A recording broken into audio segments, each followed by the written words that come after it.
보고서 읽어볼래? 구독과 좋아요. 네, 여러분 안녕하세요. M경제입니다. 한 가지 좀 안내 말씀만 좀 드리고 바로 영상으로 넘어가 보도록 하겠습니다. 자, 여기에 가입 버튼이라고 되어 있습니다. 여러분 아시겠지만 눌러보시면 멤버십 가입입니다.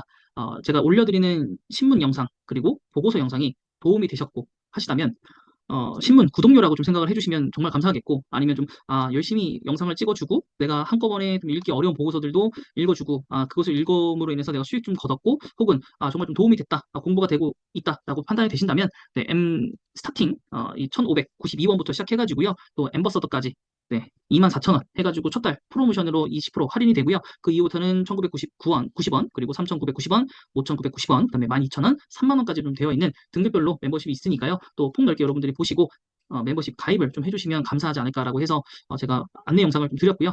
네, 더욱더 여러분들에게 더 도움이 되고 수익이 날 수 있는 그럴 만한 영상과 또 투자 아이디어를 갖고 올 테니까요. 여러분들이 저에게 조금만 더 응원과 좀 지지를 해주시면 감사하지 않을까 싶습니다. 네, 그러면 바로 영상으로 진행을 해보도록 하겠습니다. 자, 이번 보고서는 BGF 리테일부터 시작해 보도록 하겠습니다. 3분기 매출액 같은 경우에 2조가 넘는 매출을 보여줬고요. 영업이익은 915억 원입니다. 자, 기존점 성장률은 약 4.5%에 달성을 했고요. 일반 상품 그리고 담배 등에서 고른 성장세를 보여줬습니다. 신규 출점에 따른 효과까지 더해지면서 두 자릿수 이상의 높은 성장세를 보였습니다. 자, 기존 성장률이 산업 성장률을 상회를 하였고 방우에 따른 비우호적인 환경에도 불구하고요. 지난해 높은 기조에도 불구하고 호실적들을 지속이 되었습니다. FF 품목의 성장률 14.2%를 기록을 했습니다. 자, 신규 출점 수요가 예상보다 견조했다는 점이고요. 또 연간 순증수를 900개로 상회를 하였습니다. 연초 800개를 가지고 있었음에도 불구하고 말이죠.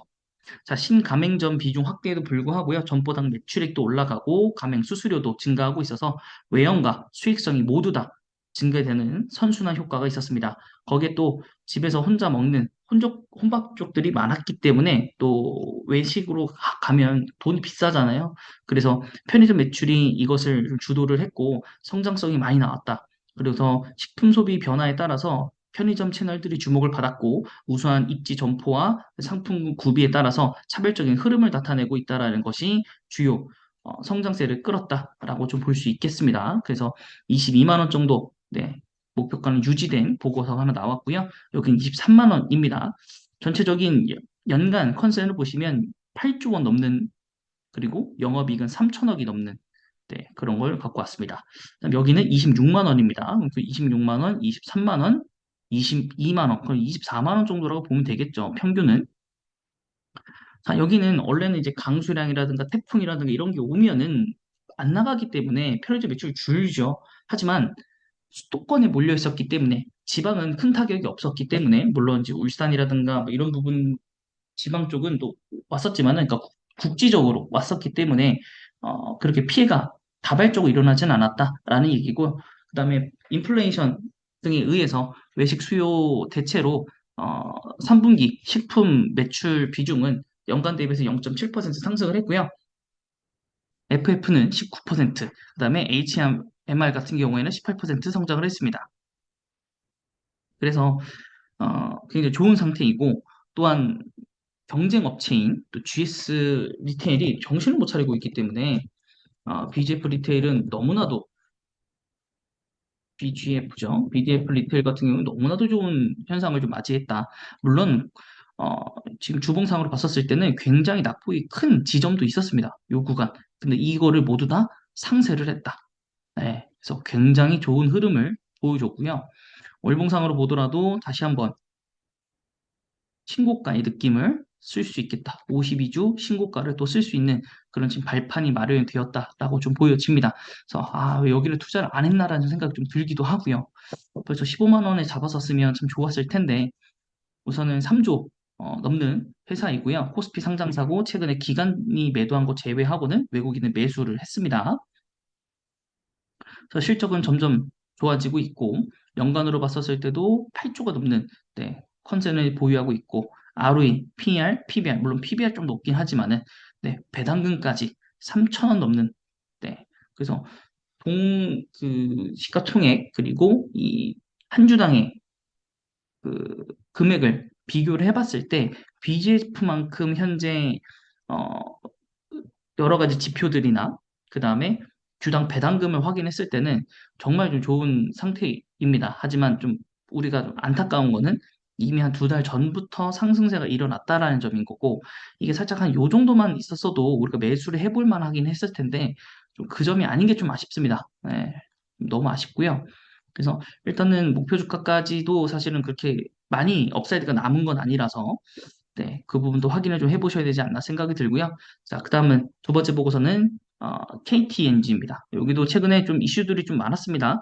그래서 일단은 차근차근 한번 보시면, 첫 번째는 이제 매출액 같은 경우 1조 6천억, 그 다음에 영업이익은 4천억 정도입니다. 그래서 부합하는 실적을 거뒀습니다. 자, 3분기에 미국 담배 판매가 실적을 이쪽을 제거를 했습니다. 이 4분기에는 판매를 잠정 중단했기 때문에, 그리고 영업이익 부진은 별도 부분과 기타 자회사 수익성 하락에 따라서 내려갔고, 또 당기순이익 부분 같은 경우는 외화 관련 이익 증가로 28.8%가 개선이 되었습니다. 자, 권련형 전자담배, 이쪽 쪽을 보시면 우선 영업이익과 매출액이 한 9,700억 그리고 3,070억 정도로 연간 대비해서 매출액은 상승, 영업이익은 하락했습니다. 총 수요가 하락을 했고요. 판매는 줄었지만은 그 전자담배 쪽이 올라오면서 전체적인 담배 매출은 올라갔습니다. 그리고 전자담배를 이제 좀 많이 사용하는 편이죠. 그리고 스틱 점유율 또한 올라갔습니다. 자, 해외 쪽에서는 중남미 그리고 인리, 법인 판매 증가로 어, 한 30% 가깝게 성장을 했고, 고단가 시장 판매 증가로 환율 효과도 있었고 매출액은 증가했습니다. 다만 공정률 상승에 따라 부동산 분양 매출 감소가 있었고, 매출 채권 회수 지연에 따라서 대선 삼각비 증가 등 별도 실적 성장에 제한 요인이 있었습니다.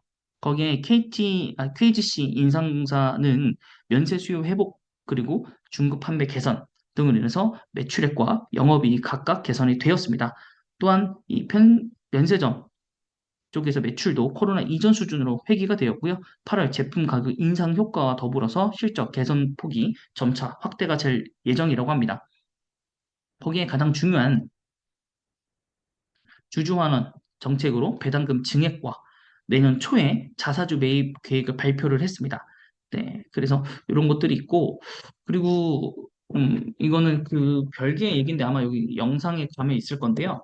KTNG는 우선적으로 외국인 보유 그 뭐랄까요? 보유 투자자들이 좀 건의한 것들이 있습니다. 담배인상공사와 정관장을 좀 따로 떼서 상장을 좀 하자, 혹은 분리를 하자라는 거. 그래서 이걸 어떻게 처리를 할지가 제일 중요할 것 같고요. 정말로 이게 작년까지만 해도 진짜 안 좋고 이제 안 봐야겠다라 했는데, 야, 또 이걸 이렇게 가네요. 이렇게.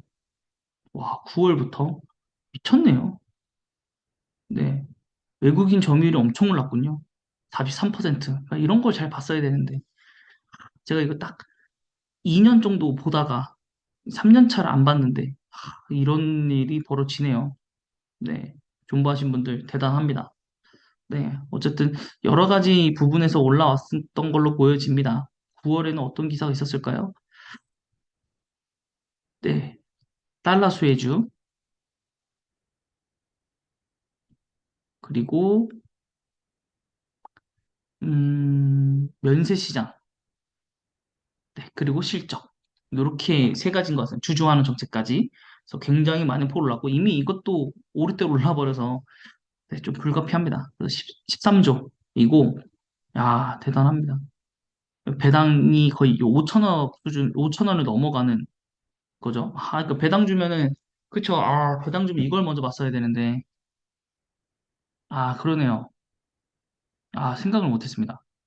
효성 삼성전자 우에 빠져가지고, 네. 그때 샀었을 때, 그때 삼성전자 샀을 때 삼성전자가 아니라, 이걸 샀어야 되는데, 선택이 좀 아쉽네요.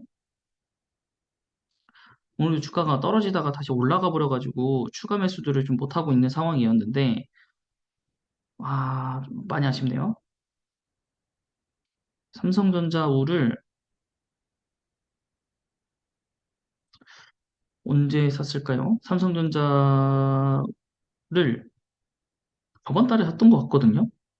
네, 그런데 9월 5일 날 샀네요. 9월 5일 날. 야, 상승하기 전에 100만 원치를 샀네요. 그쵸? 9월 5일, 6일에 걸쳐서 샀으니까 좀 그냥 상상 희망회로 한번 돌려보자고요. 9월 5일 8만 원대. 그죠? 8만 원대면 100만 원치를 샀다고 치고요. 8만 2천 원이었으니까 거의 한 12주에서 13주 정도 담았겠죠? 13주 정도라고 치고 지금 만 원이 넘잖아요. 13,000원 정도? 13,000원 정도에 13주. 곱했어야 되는데. 그쵸? 대충 더 곱하겠습니다. 벌써 16만 원. 16만 원. 와. 16만 원 수익에 16만 원 수익에 배당까지 16만 원. 뭐 이것저것 다 떼도 20만 원 정도 단기간에. 야, 너무 아쉽습니다. 그러네요. 이걸 왜 못 봤을까요? 이걸 체킹을 못 했네요. 외국인 정말 많이 샀군요. 야, KTNG 보긴 했었는데 잠깐 뉴스에서 근데 이게 지분율이 40% 이하로 떨어졌거든요.